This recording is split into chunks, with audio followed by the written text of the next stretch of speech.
Bienvenue à tous, merci d'être avec nous pour cette table ronde qui se tient dans le cadre de la nouvelle édition d'App Innovation.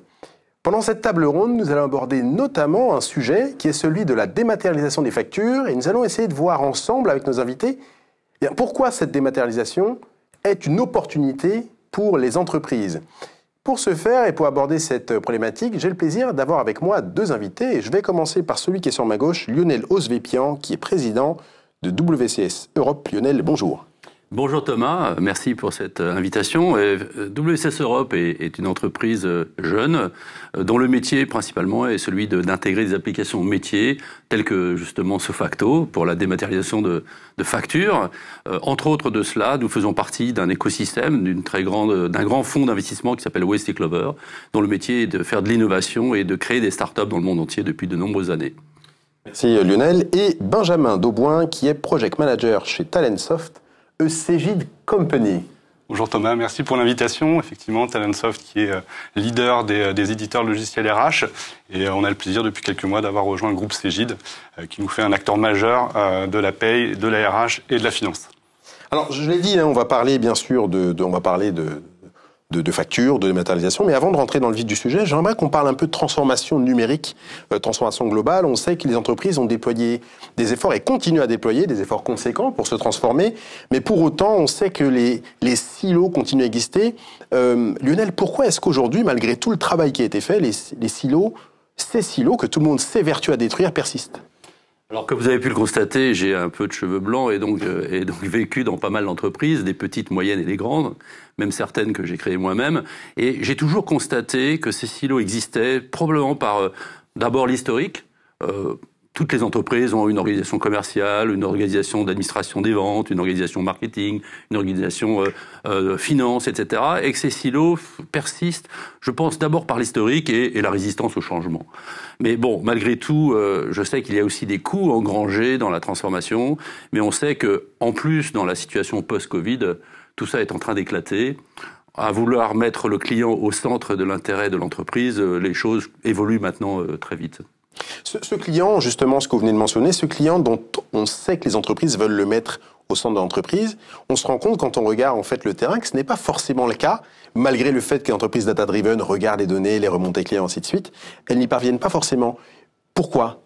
Alors oui, ça c'est une très bonne question, je me la suis posée moi-même et je prétends pas forcément avoir la bonne réponse, mais j'ai l'impression qu'à force de considérer ces silos, chaque organisation à l'intérieur de l'entreprise a monté son propre système d'information, la finance s'organise, l'administration des ventes s'organise, et finalement, rien n'est vraiment interconnecté. Et lorsqu'on veut avoir une vision du client 360 degrés, c'est-à-dire que clairement, je souhaite comprendre son évolution au niveau commercial, mais aussi son évolution au niveau de sa satisfaction en termes de support client, le nombre de tickets par exemple qu'il aurait ouvert, l'état de l'art de ses factures, on ne sait pas le faire.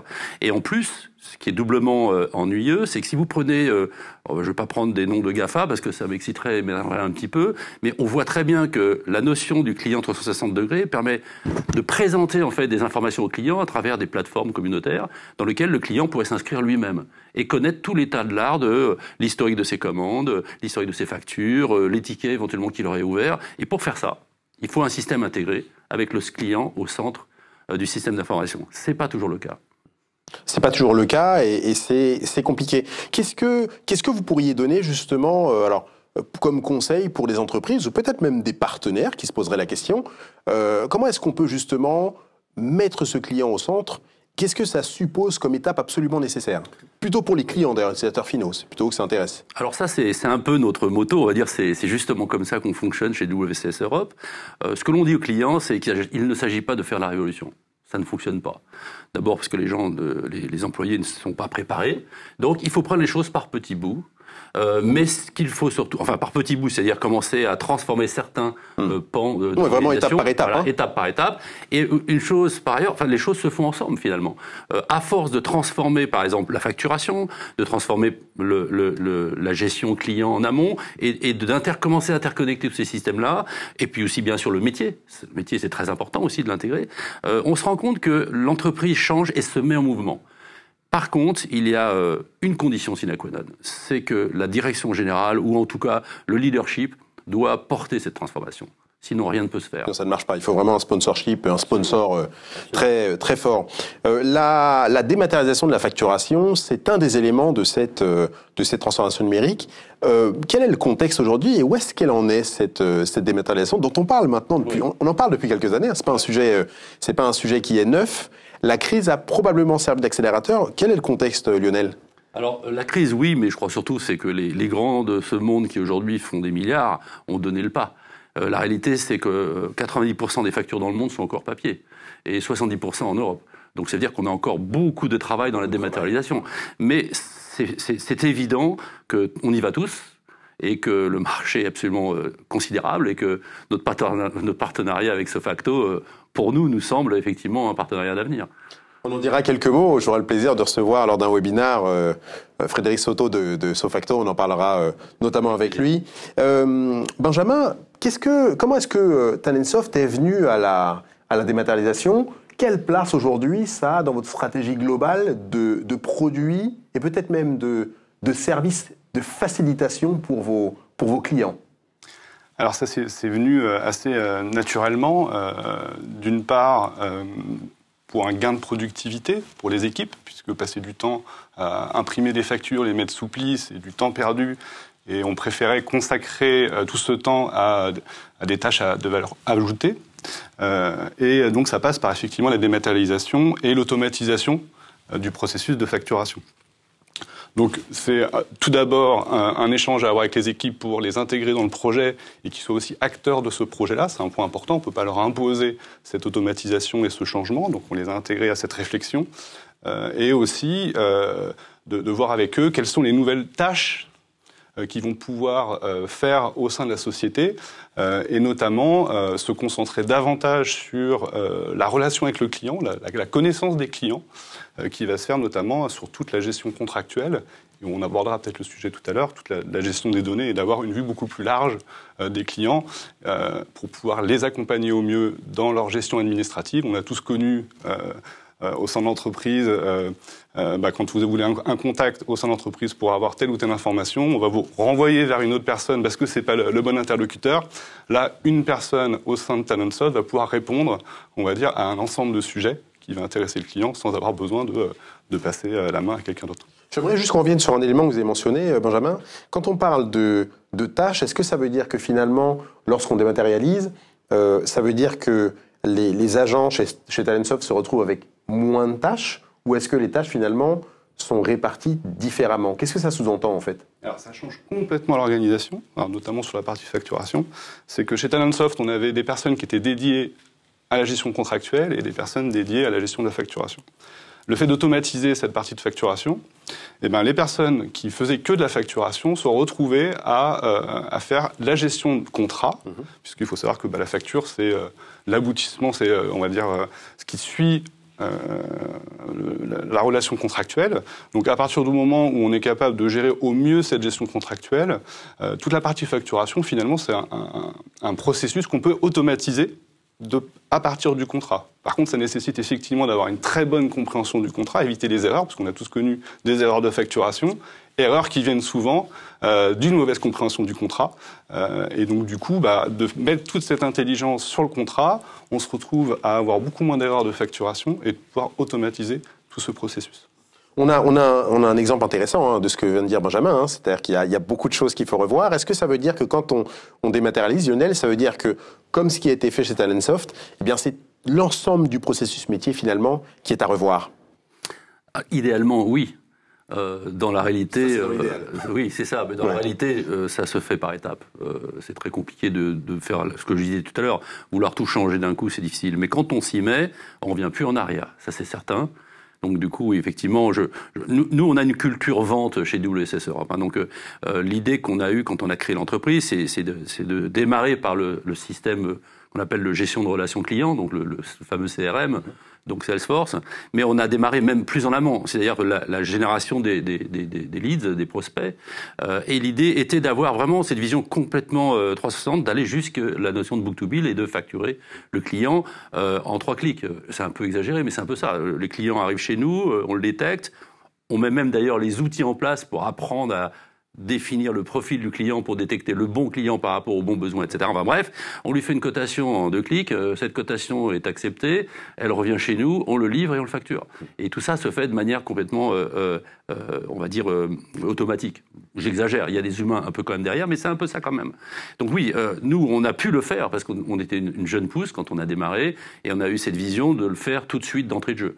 Pour une plus grande entreprise, ça nécessite quand même un petit peu de changement.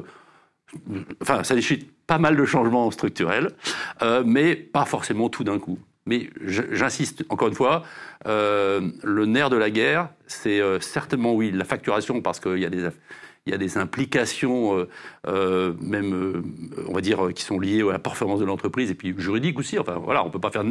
On ne joue pas avec la facturation, mais... Ce qui est fondamental, c'est le faire aussi en amont. Parce que s'il n'y a pas la culture commerciale en amont de automatiser tous les process qui consistent à détecter un client et ensuite d'engranger avec lui toute la partie qui consiste à lui fournir une cotation qui est juste et qui le satisfait, il n'y aura pas de facture. Voilà, puisqu'il n'achètera jamais. Donc, moi, je pense que c'est intéressant de démarrer en amont. Souvent, on parle de l'amont et de l'aval. Hein.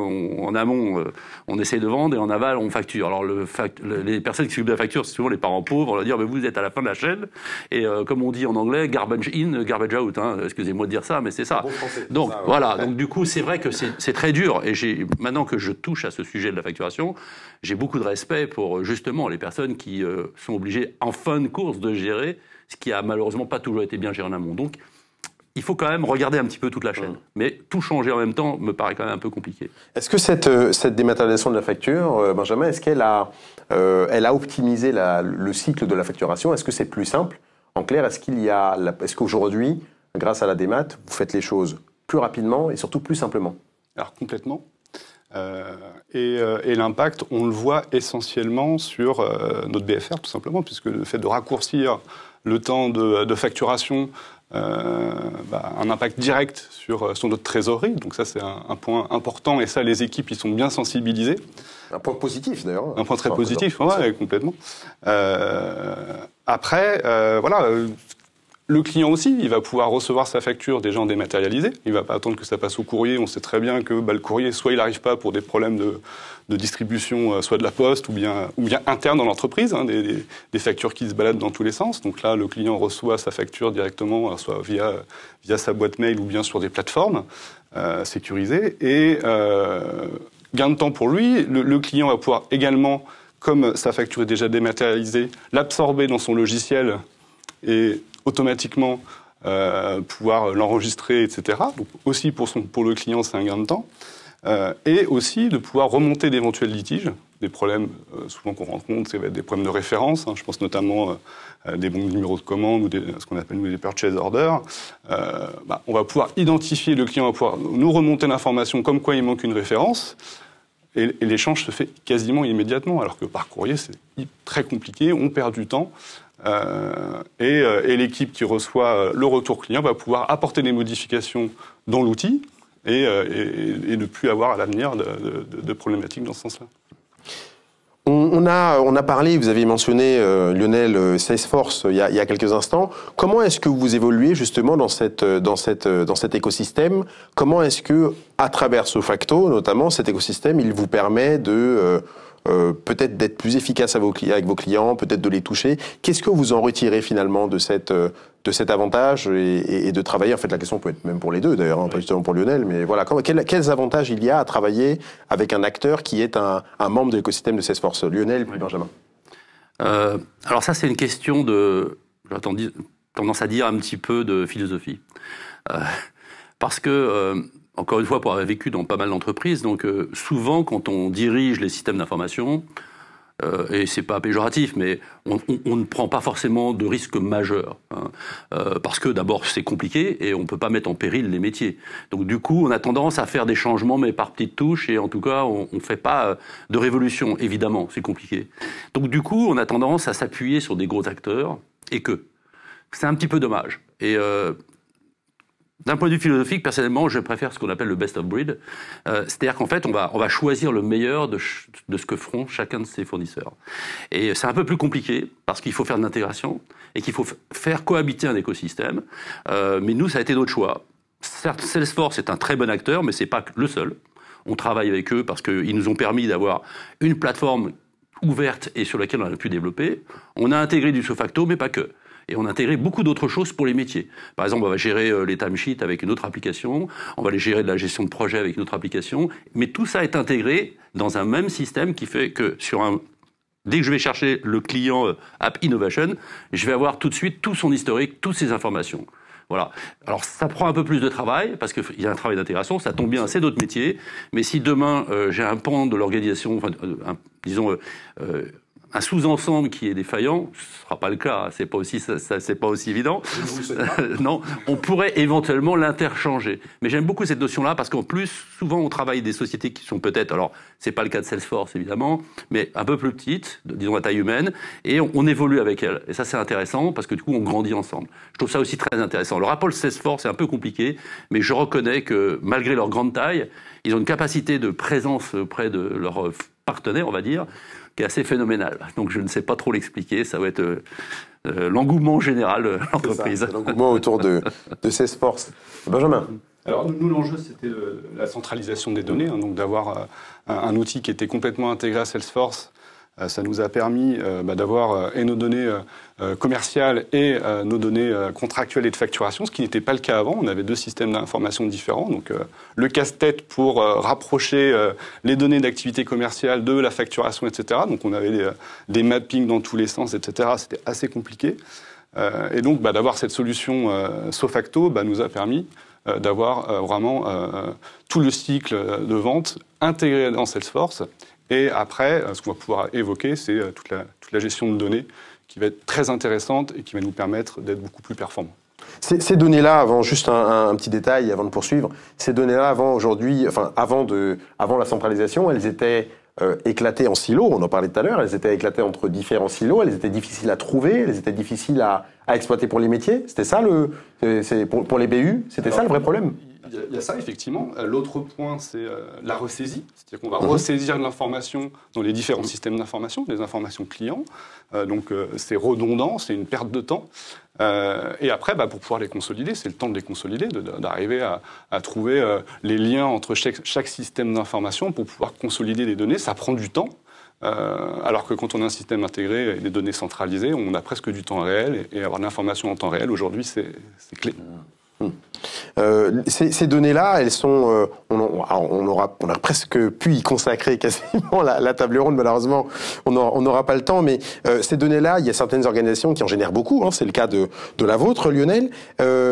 Pour un très grand nombre d'entreprises, ces données-là, on le disait en introduction, elles sont vraiment essentielles, notamment pour des raisons de pilotage. Comment les entreprises peuvent-elles faire en sorte justement de faire de ces datas pas uniquement un trésor de guerre sur lequel elles sont assises, parce qu'il y a le cas de beaucoup d'entreprises qui ont des data lakes, qui n'exploitent pas forcément, mais comment est-ce qu'elles peuvent s'appuyer sur ces données pour vraiment en faire un outil, et au-delà d'un outil, un socle de performance? Bon, là Thomas, la question touche vraiment un de mes bébés favoris, parce que si on va sur le site web de WSS Europe, c'est écrit justement qu'on est là pour améliorer la performance des entreprises en utilisant l'innovation. Et on dit bien innovation et pas transformation digitale, parce que dans la transformation digitale, il y a une certaine limitation en fait. La transformation digitale est faite que par l'innovation, et donc merci à l'innovation de nous permettre de faire la transformation digitale. Et la performance de l'entreprise, c'est un gros débat. Combien d'entreprises aujourd'hui de taille moyenne ou petite, je ne parle pas des très grandes entreprises, qui ont des éléments de quantification de succès qui sont différents. D'abord parce qu'elles sont cotées en bourse et parce qu'elles sont suivies par des instances financières différentes. Mais un dirigeant d'entreprise aujourd'hui a très rarement les indicateurs de performance de son entreprise. Mais pourquoi il les a pas? Il les a pas parce qu'ils n'existent pas, tout simplement, ou parce qu'en fait ces données sont tellement réparties à droite à gauche qu'ils ne les trouvent pas, en fait. Ce que disait c'est ce que disait très bien Benjamin à l'instant. Effectivement, ces données sont réparties et sont très difficiles à répertorier. Et même quand elles sont répertoriées, elles sont pas forcément temps réel. Il va y avoir une certaine manipulation derrière. On va récupérer ces données et on va vouloir les traiter. Au moment où on va les regarder, c'est trop tard. Donc du coup, le nerf de la guerre, et c'est ce que nous on a pu faire quand on a créé l'entreprise, on a souhaité que d'ores et déjà, dès sa création, et aujourd'hui on le fait en continu, et c'est pour ça qu'on vend d'ailleurs ce service-là, on a créé des tableaux de bord interactifs qui permettent d'indiquer les performances de l'entreprise sur des bases qui peuvent être des informations qui peuvent venir comme de Google Analytics ou des outils logiciels de marketing, comme en même temps des comparatifs avec les ventes produits ou des éléments de facturation. Donc tous ces éléments-là qui sont importants pour l'entreprise, on les trouve de manière simplifiée. On ne trouve pas des graphiques avec dans tous les sens. On trouve vraiment des éléments simples qui peuvent être lisibles facilement par la direction, mais également par les métiers. C'est ça aussi. C'est exactement ça. Donc vous avez plusieurs niveaux de lecture et on adapte les niveaux de lecture en fonction des intérêts des personnes dans l'entreprise. Mais c'est un outil remarquable parce que la force de cet outil-là, c'est aussi de les partager, de les afficher. Donc nous, on a une logique d'affichage et de partage systématique de tous les indicateurs de performance. Et là, vous changez considérablement le rapport employé-employeur. Tout le monde participe à la performance de l'entreprise puisque tout le monde connaît ces indicateurs et tout le monde les voit puisqu'ils sont visibles. Et là, ça change absolument tout. Cette performance-là, sans forcément rentrer dans le détail des indicateurs, est-ce que, de votre côté, Benjamin, vous avez cherché à la quantifier ? Je reviens sur cette problématique de dématérialisation des factures. Est-ce que, de votre côté, vous avez cherché à la quantifier, en tout cas à l'apprécier ? Est-ce qu'aujourd'hui, vous faites clairement une différence entre l'avant dématérialisation de la facture et l'après? Alors complètement, ça s'appelle le ROI. Quand on se lance dans un projet comme ça, on n'y va pas à l'aveugle. C'est que derrière, on a des attentes. Et après, une fois que le projet se fait et se déroule, à la fin, on fait les comptes. Et on est capable effectivement de mesurer les performances qui découlent de cette transformation. Je voudrais juste préciser par rapport à ce que disait Lionel sur la partie données, et qui est effectivement, avant de rentrer tout de suite dans l'analyse, ce qui est clé, c'est de bien identifier, recenser toutes les données, de leur donner un nom, parce qu'on va retrouver des termes, que ce soit le terme partenaire par exemple, ou même le terme de client. Un client peut être pas mal de notions différentes, et de donner des définitions claires et précises. Une fois qu'on a fait ce travail-là, ça va être d'identifier tous les acteurs qui vont interagir dans ces données, donc soit les créer ou les modifier, et après d'avoir une excellente maîtrise des process métiers. Car une donnée à un temps T n'est plus la même peut-être 2 heures après ou 3 heures après, parce que dans l'environnement Salesforce, il y a des systèmes de validation, des étapes, etc. Et donc, très important de recenser tout ça pour après, effectivement, pouvoir ressortir des analyses et les exploiter. Pour en revenir à ce que vous dites, oui, effectivement, des indicateurs, et notamment sur des performances de recouvrement, notre DSO, on a pu constater une baisse de entre 15 et 20 jours de diminution du DSO. Ce qui est colossal quand même. 15 et 20 jours. Je confirme. On a vécu la même chose. D'accord. Ah oui, c'est clair. Ouais. Et donc, grâce aussi, avec l'outil Sofacto, on a pu personnaliser aussi par rapport à notre activité toute la partie recouvrement, donc l'automatisation des relances. À partir du moment où tout est centralisé, vous avez tous les contacts de vos clients, contacts de facturation, contacts de comptabilité, etc. Vous allez pouvoir mettre en place toutes des règles de gestion qui vont vous permettre, en fonction de votre règle, votre stratégie de recouvrement, d'automatiser le processus par biais d'email, et en fonction de la catégorie de vos clients, puisque dans Salesforce, vous savez savoir est-ce que c'est un grand compte, est-ce que c'est du secteur public, et vous n'allez effectivement pas avoir la même stratégie en fonction du client. Et donc, voilà, donc, un des exemples là, effectivement, qui est clé, pour nous en tout cas, c'est la réduction du DSO. Je reviens sur ce que vous disiez à l'instant, il y a l'intérêt absolument de nommer les données. C'est vrai qu'aujourd'hui, on pense que, en tout cas, des échanges que j'ai avec les entreprises, les organisations, c'est vrai que cela laisse à penser qu'une partie d'entre elles cherche d'abord à collecter un maximum de données et à les catégoriser après. Mais pour vous, cette étape-là, elle est préalable, quasiment. Il faut vraiment savoir quel type de données on collecte. Et il faut les nommer avant. Complètement. D'accord. Déjà, ne serait-ce qu'en interne, de parler de la même chose, parce que entre la comptabilité, le commercial, le marketing, un partenaire, ça n'a pas la même définition, ou un client n'a pas la même définition. Donc déjà, rien que pour ça, et puis après, quand on va transmettre, partager de la donnée, être savoir de quoi on parle précisément et qu'on ait tous le même vocabulaire, et donc ça, effectivement, c'est clé. Grosse difficulté, c'est l'intégration en fait de l'anglicisme. Beaucoup de personnes parlent de billing, par exemple, mais c'est pas le chiffre d'affaires. Beaucoup de personnes parlent de MRR ou de ARR, mais c'est pas le chiffre d'affaires non plus. Donc en fait, il faut pas tout mélanger. Et donc du coup, il y a besoin effectivement. Moi, je suis d'accord avec toi. Donc tu as raison. Il faut bien nommer les données et être certain de savoir lesquelles qu'on veut suivre. Ça, c'est effectivement important. On a parlé pendant toute cette émission, il nous reste encore du temps, on a encore quelques minutes. On a parlé pendant toute cette émission depuis le début de facturation électronique. Hein, on sait à quel point c'est important. On sait aussi à quel point elle permet d'avantager, d'améliorer les processus. Hein. Ça, Benjamin, vous l'avez dit. Il y a des contraintes réglementaires d'ici, si je ne m'abuse, 2023. Qu'est-ce qu'on peut en dire, Lionel? Et à quelle sauce, j'ai presque envie de dire, les entreprises vont être mangées quand on parle de ces contraintes réglementaires? Alors pour certaines entreprises, ça risque d'être très compliqué évidemment. Le réveil va être compliqué c'est brutal, si elles n'ont rien fait jusqu'à ce jour. Sinon, j'aurais tendance à dire finalement c'est pas si compliqué que ça. Qu'est-ce que c'est? Finalement, nous, on génère déjà des factures PDF, on va les signer et on va envoyer les contenus qui sont déjà disponibles chez nous, chez l'organisme fiscal demandant. Bon, j'y vois pas un grand traumatisme, franchement, dans ce qui est demandé. Oui, le traumatisme, ça va être surtout pour les entreprises qui n'ont pas commencé à faire leur transformation vis-à-vis des outils de facturation. Enfin, est-ce qu'elles sont nombreuses? Je ne saurais pas dire, je n'ai aucune idée. Comment vous êtes préparé, vous, par rapport à ça? Est-ce que cette date-là, vous l'avez vue, Benjamin, comme une date butoir? Est-ce que vous avez travaillé avec vos équipes, les équipes juridiques, justement, autour du droit, autour de la facturation? Parce que, effectivement, ça ne se fait pas forcément comme ça. Comment est-ce que vous abordez, vous, cette... peut-être pas parler d'échéance, d'ailleurs, mais cette date de 2023? Alors déjà, on a la chance d'être accompagné par un acteur français, Sofacto, qui est expert dans ce domaine-là, donc c'est plutôt notre partenaire. C'est plutôt rassurant, qui va se mettre en conformité et qui va un peu nous expliquer éventuellement les contraintes qu'il pourrait y avoir dans nos organisations, s'il y en a. Mais comme l'évoquait Lionel, à partir du moment où on a déjà pris le pas de la digitalisation, bah, c'est un gain de temps considérable. Et finalement, cette transformation, en tout cas chez Talentsoft, va s'opérer. On est assez serein par rapport à ça. Comment on s'y prépare, Lionel? Comment est-ce que les organisations qui n'ont pas la chance de travailler comme les vôtres, avec un Sofacto qui a travaillé sur justement la mise en conformité, hein, vous venez d'en parler, Benjamin, comment est-ce qu'elles peuvent se préparer et comment est-ce qu'elles peuvent justement éviter de se retrouver au pied du mur en 2023 par rapport à cette question de dématérialisation de la facture? J'ai le droit de donner mon numéro de téléphone à l'antenne? Alors, pas à l'antenne, mais juste après. Je suis sûr qu'il y a plein de jeunes gens et de gens tout court qui vous appelleront. La vraie solution, c'est retourner vers des intégrateurs dont c'est le métier, ça c'est certain, et demander du service d'abord, du conseil, du service et ensuite de l'intégration. Il faut qu'elle s'y mette. 2023, c'est demain. Donc pour une entreprise d'une certaine taille, ça va quand même être un sacré défi.